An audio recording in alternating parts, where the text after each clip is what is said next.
şadyane kündür, yaxşı günler mübarek. Bugün şadyane kündür, nereler mübarek.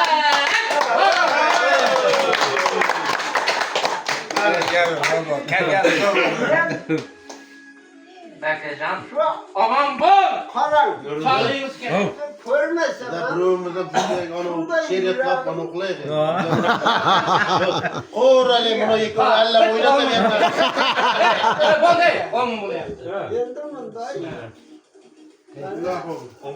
İlah olsun. Bu diyecek.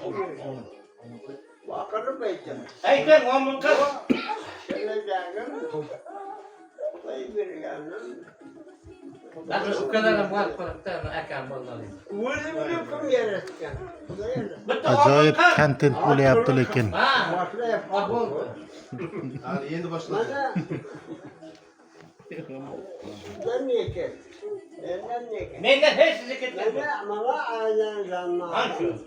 Bana baklı dünya. Benim kudakarım ama babası. Ben şöyle. Ben şöyle. Ya bey. Bana şunu yendi bana karan. Marbaycan. Bunu kapat zaman yani. Hani. Oldunuz da sonra. Bunlar düzgün. Boğulun var. Her nasıl bir değilsiniz şu. Kudana şükür. Arzı havas bergen kudayım. Her bir insandı yaratgan kuda. Oylasana. Yani falan böyle. Eyken. Larık böyle. Sen şuna bir yere.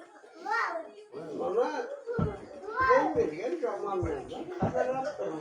Aha, ben gittim.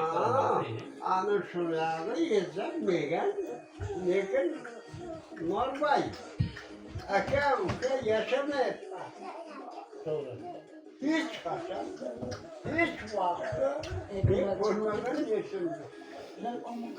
Meni oylam. Bana şu, bunu kutlayayım. Bana şularını oyun kutlayayım. Kudayım falan konuşma. İndemen yürüyorsun yenge. Yana tegin mi? Amin. Allah ekber. Allah ekber. Ev otururlar. Ya yeni bir parayı koyacağım. Ben para.